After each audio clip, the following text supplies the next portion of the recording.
नमस्कार, सुजस के खास कार्यक्रम हमारे सीएम में आपका स्वागत है। मैं हूं आपके साथ मनुल राजपूत। मुख्यमंत्री श्री भजनलाल शर्मा की पहल पर जयपुर में पहले प्रवासी राजस्थानी दिवस को भव्य तरीके से मनाया गया। जेईसीसी में आयोजित इस समारोह में दुनिया भर से आए प्रवासी राजस्थानियों को मुख्यमंत्री ने न सिर्फ अपनी जड़ों से जुड़े रहने की प्रेरणा दी, बल्कि राज्य की प्रगति, संभावनाओं और निवेश को नई दिशा देने वाली नीतियों को भी प्रस्तुत किया। जयपुर में आयोजित प्रवासी राजस्थानी दिवस का मंच शिक्षा, कौशल और नवाचार के नए आयामों का साक्षी बना, जहां दुनिया भर से लौटे प्रवासी राजस्थानियों ने अपनी जड़ों से जुड़कर राज्य के विकास में हिस्सेदारी का संकल्प लिया। इस दौरान शिक्षा पर सेक्टरल सत्र आयोजित हुआ, जिसमें शिक्षा क्षेत्र में अवसर, निवेश व चुनौतियों पर व्यापक चर्चा हुई।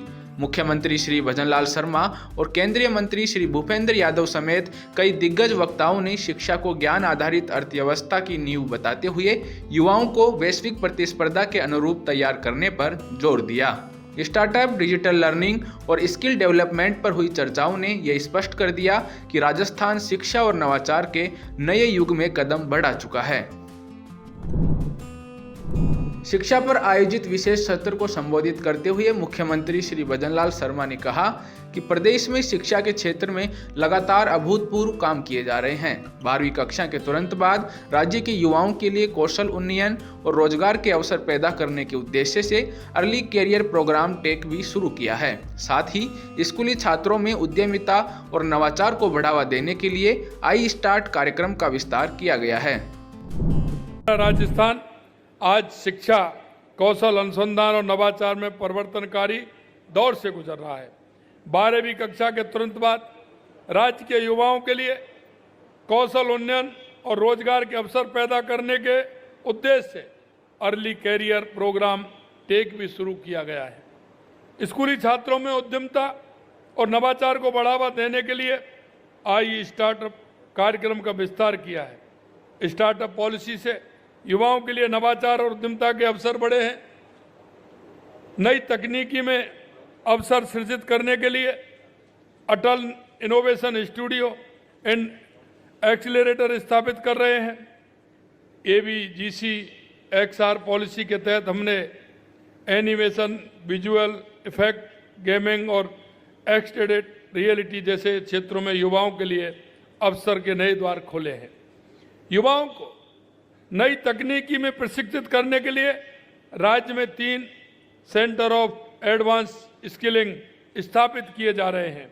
हम युवाओं का कौशल विकास कर उन्हें रोजगार लायक बनाने के लिए स्टेट स्किल पॉलिसी के तहत 2 साल में 1.5 लाख युवाओं को प्रशिक्षण दे रहे हैं। मुख्यमंत्री श्री भजनलाल शर्मा ने 2 साल के कार्यकाल की उपलब्धियों का जिक्र करते हुए बताया कि पिछले 2 साल में हमने 71 नए राजकीय महाविद्यालय और 21 नए राजकीय पॉलिटेक्निक कॉलेज खोले हैं।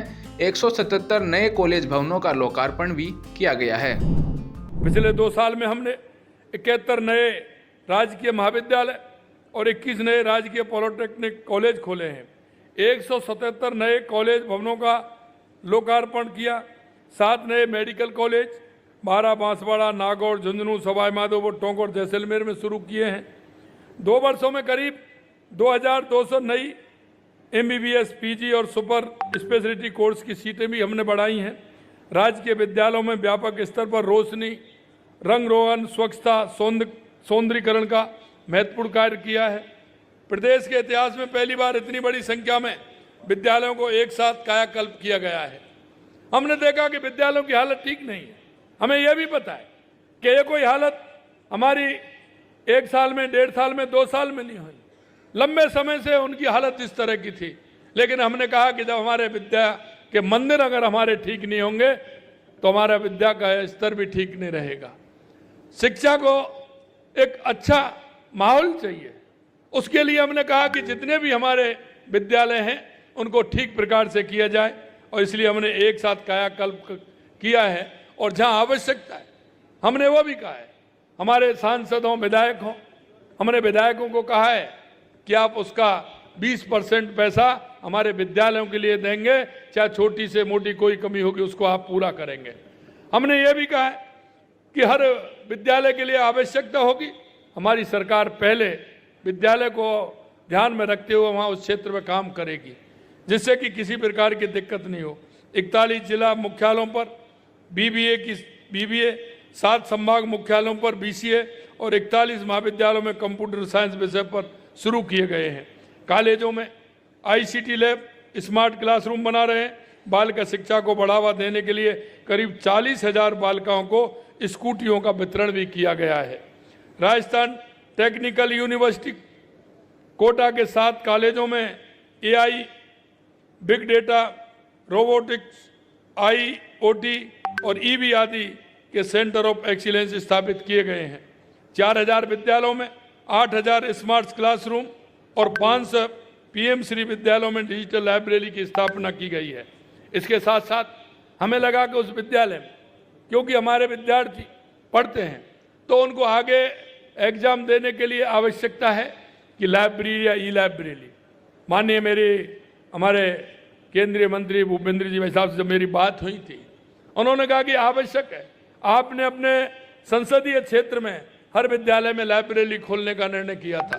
हमने उसके साथ साथ हमने कहा कि हर पंचायत में हम खोलेंगे, और हमने अटल ज्ञान केंद्र की घोषणा की है कि हर पंचायत में खोलेंगे, उसमें लाइब्रेरी भी होगी और ई लाइब्रेरी भी होगी।